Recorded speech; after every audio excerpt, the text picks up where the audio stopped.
let's go get some sticks.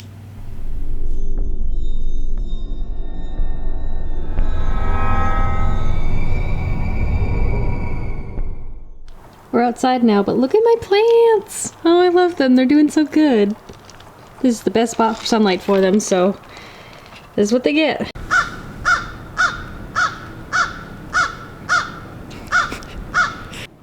Okay, now that that's done, you know, it's not even all that cold out. It's not even all that cold out, but I've got gloves and the coat on. I'm just small, so my circulation sucks, so I don't want to be out here very long, so I'm gonna try to make this quick. Now right off the bat we found this big branch. It'd be good for like hanging stuff off of or something. I don't know quite what I'll use it for yet, but I think I'm gonna bring this inside and dry it out for a little while. It'll take a little longer because it's bigger, and I don't know how much of it has started to rot because it's been wet, but I think I'm gonna take this in last. Look at this, the last patch of green with all the snow, but it's looking really sad. These are the kind of sticks I'm looking for. They need to be fairly thick, maybe about the size of my finger, kind of dried out. This one I'm a little worried about because there's some like moss and stuff on it, and it's probably going to be pretty fragile towards the end, and if they're too bendy or if they snap too easily, they're not going to work out in the long run for my plans. Here's my first bundle. Honestly, I wish we had like a campfire or something to dry these out at, especially this big log that I'm going to get in a little while, just because it would help with the drying out process. But, you know, can't really do that in apartments, so we're just gonna use the heaters, like technology demands. Now you'd think I'd want to go down there, but even in dry weather, it's a bit too dangerous. The hill is, I mean, you can't really tell on camera, but it's just a little bit too steep. Even in dry weather, it tends to be a little dangerous to try to get down this, so as much as I'm sure those are good branches, unfortunately I think I'm gonna have to leave them. Oh well. And this is why you don't want to pull from trees themselves. If this focuses properly, it's still going to be really green, so it's going to be hard to snap off and you won't really be able to cut it very nicely. Dry wood is what you're looking for, so unless the tree is fully dead, you don't really want to go for this one. So we've got this branch starting here, but it goes all the way down into there, so I've got plenty of I have plenty of wood on this one, but it's also probably going to be a little too thick for most of my purposes, so I'm going to have to be careful with what I choose. Okay, well, I'm cold and my face hurts. You probably can't see it, but it's definitely no fun for me, so I came inside. So we're back in the craft room. This is less going to be the actual crafting process, but more of the prep process while I talk about the solstice and Yule and the Great Conjunction. And what you'll be hearing throughout the video is the sound of bark falling into a trash can on glass. So this is the start of the process that I used for my wand, actually, which was just a branch I found outside at some point, and I had to strip off the bark, I had to dry it out, and then I used sandpaper just along the whole surface to smooth it out. I tried to cut the little stumps off, but I don't have anything good enough to take these little bits off, and I don't know, I think they're kind of cute, so I left them on. And then I wood burned some runes into it, and I used a little bit of smoke and oil, and I, you know, used that on it to continue to smooth it out and sort of seal it in. And I happen to like it. So that's essentially the process I'm going to use on the other branches, at least the bark and the sanding process, maybe some of the smoke and oil. But you gotta get all this, gotta get all this bark off first. So I have to do that as a starting process, and I don't even know how much of these are gonna be good after everything because they've been sitting out in the snow. They're probably a little bit rotten in certain places, if not all over the place. In fact, I think this entire branch might be bad. Or I might only be able to salvage about this much of it. So we'll kind of see. So let's talk about New Year, new plans, Great Conjunction, Yule, etc. So I don't really celebrate Yule in the traditional way. I'm not really a holidays person, and that's part of just how I grew up. My family wasn't very religious.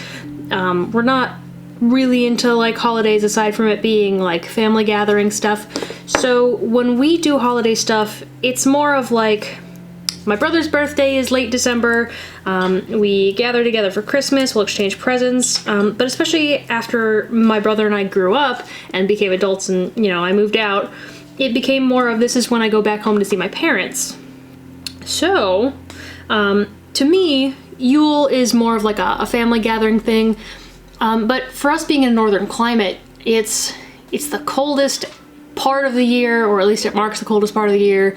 It's the shortest days, and so it definitely becomes a lot more introspection for me. It becomes a time where I'm focusing on what do I need to change, what didn't work for me this last year. I sort of do a year in review, and for me it's more of like your classic new year, because I'm about to go see my parents. Usually I'm on break from school. I'm just about to end finals when I'm recording this. I think I have one more left. So it's really like a revision and then a break. And that break comes during that entire dark period where it's shortest days and it's cold.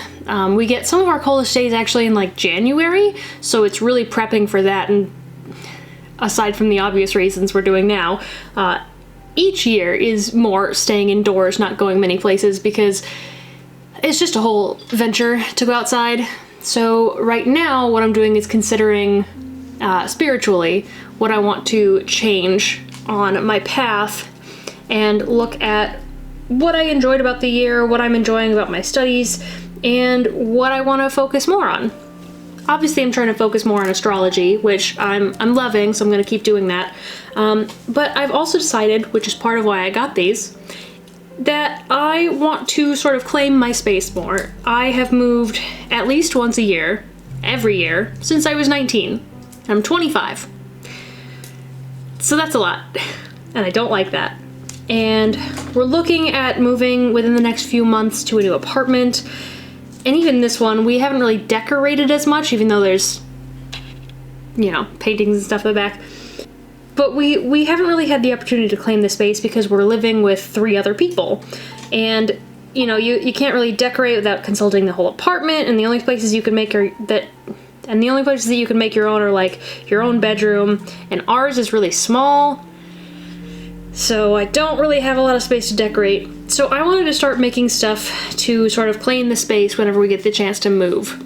And I have been seeing these cute little like stick decorations online, and I have a couple of plans. So as part of my plans for 2021, I essentially want to take more claim over my life by physically doing more, which starts with like making things. So for Yule specifically, I'm looking at what didn't work this year, and I think it's important to be able to look at that with a healthy perspective. What didn't work was school. Trying to do full-time classes during COVID online just isn't something that works for me, and admitting that to myself was hard, and I didn't want to admit defeat, but eventually it was just wearing on me so badly, so I had to drop 2 of my classes and go down to part-time and accept that next semester probably isn't going to be any better. So I decided to brace myself and accept that that's probably also going to be staying online, and I only grabbed 2 classes. And it's hard to admit when something isn't working to that degree. It's hard to say this isn't working and I'm struggling. So sort of that admittance to struggle was a big change for me, because I'm not somebody who likes to back down from a challenge, and even when things are hard, I really try to persevere, but sometimes it just doesn't work. Now spiritually, I want to dedicate more time to studying. I actually have been struggling with some journal paralysis, I'll call it, where I don't want to mess up my Book of Shadows. It feels too pretty and I want it to look perfect, and I just need to get past it, honestly. So I'm going to try to use worse paper, worse cover, like just make it real crappy, kind of like a junk journal, and I'm gonna see if I can dedicate myself to writing down more information and maybe change what kind of information, because like correspondences aren't things that I'm gonna need forever unless they're like plants, because there's a lot of them. But you know, a lot of the stuff you just end up memorizing after a while, and there's no point in having that in the Book of Shadows if you're not gonna reference it after a while. So I'm gonna have to change that process too. New 6. And I think I'm going to try to rededicate to my deity work, because school has been really rough on my mental health, and I really haven't had the time to dedicate to my deities as much. So I think religiously, that's also an avenue that I'm going to need to relook at. And I'm going to start back from square one. I actually do this a lot. I don't think people really know, and I think it's important to hear, but I start over a lot. There are many subjects I've had to start over on because I've forgotten a lot, or I feel like I've learned a new thing and it changes my entire perspective. So I want to go back over that information with my new perspective from the beginning. And I think that's important. Being able to admit that you want to revisit the basics is something that you do a lot, or at least I do a lot. I had to do that with astrology when I started learning Hellenistic astrology. I literally had to go back and relearn what do the houses mean, what do the planets mean, what are the signs rulers. And so I've been starting from square one for a little while now, and it's really helped because you really want to start with that solid foundation rather than letting your old ways of viewing things bleed in if you don't want them to be part of that. And maybe you want to combine them, but I think being able to set that aside and then come back to it later when you've learned this other way of doing things helps you to assess which parts of which work better for you. Yule in general is just sort of a contemplative time for me. I try to just look at life as a whole, and I try to really just have more quiet moments. There's not a lot of sunlight. I work second shift until about 1 a.m. So when I wake up, I have maybe 3-4 hours of sunlight, and then it's dark again. So I definitely try to sit at least in the one patch of sunlight we get in the house, and just absorb that for even a few minutes, because believe me, that helps. I can't exactly go outside to go on walks because it's too cold, and it'll get even colder in January. So I really just try to let the sunlight be that connection for me. But it's definitely a time that if you don't have a great meditation practice, now is the moment to really get that started, because it's quiet and dark all day. What better time, huh? And it's a time where you spend a lot more time with yourself. It's a time of year where I do that, where I'm with my thoughts more, especially because I'll be on break and I'll only be working 2 days a week. So most of my week no longer includes school. It won't include very much work. So it's time with myself.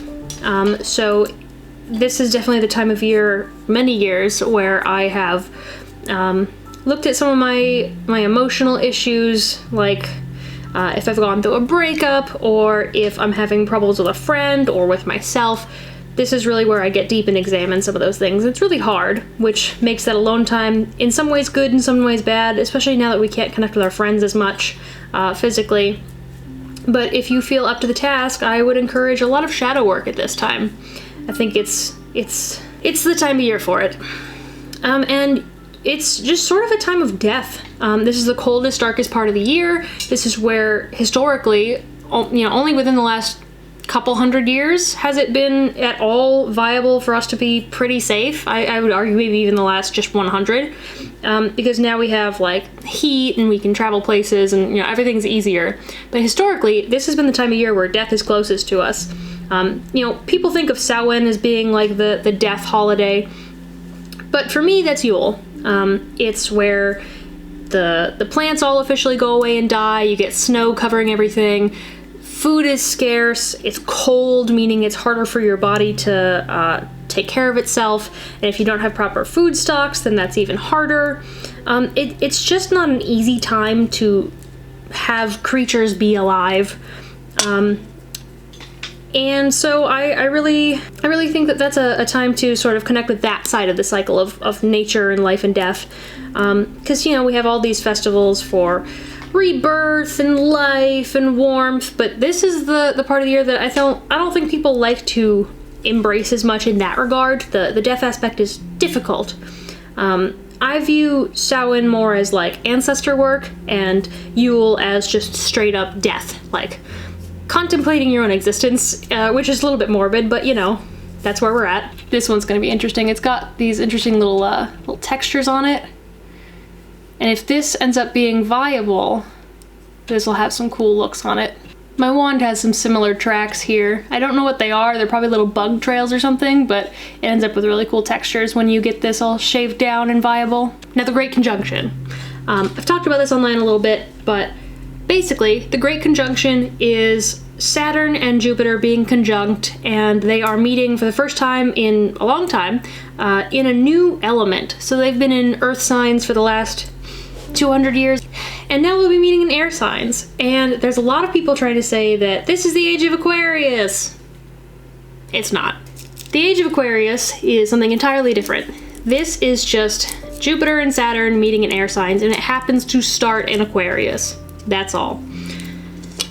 The Age of Aquarius is about the precession of the equinox, which is where the sun will actually physically be over the constellation Aquarius at the spring equinox. That's why it's the precession of the equinox. It moves backwards, precession, not procession. So it would have started in Aries thousands of years ago and then moved into Pisces, where it has been for a long time, and it will not be moving officially into Aquarius, like full time, until the year 2500-ish.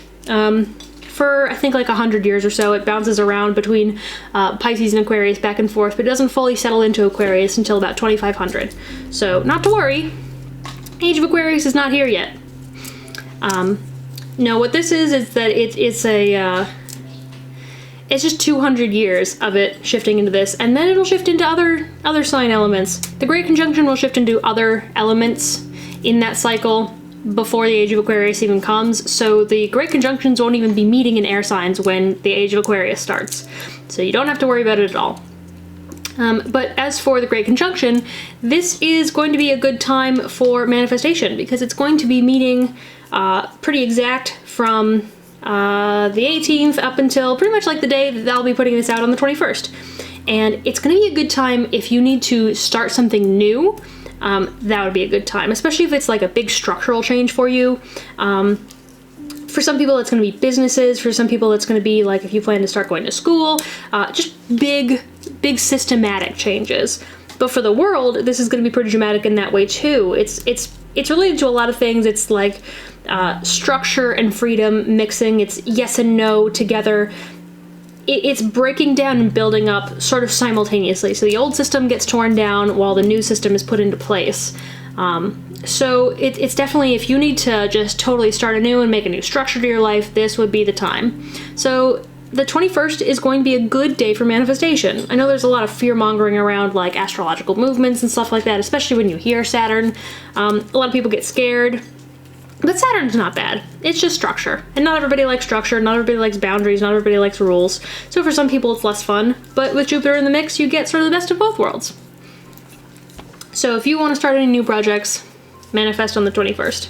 As for what I'll be doing, I'll be at home, just chilling. I'll probably be doing some manifestation work, some spell work perhaps, but in general I think I'm just gonna work on this contemplation of where I want my life to go for the next few weeks up until the calendar new year. I'll be making a video eventually on what I'm doing with these. I'll be doing a little DIY video with you guys.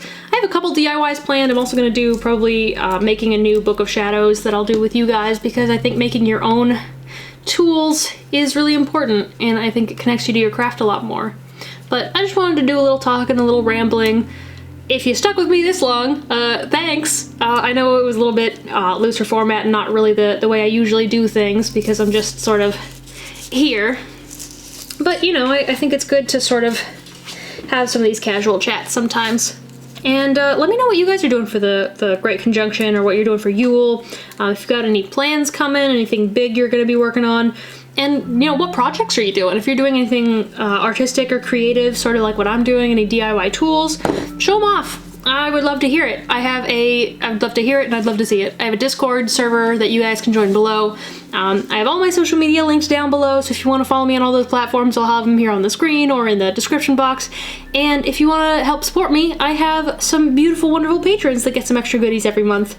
And if you want to hear more of my beautiful voice, I also have a podcast called Occultism with a Side of Salt that I host with my beautiful friends Georgina and Temperance. So if you guys want to catch me there, catch me there. Otherwise, I'll see you guys next time, and blessed be. Have a good Yule.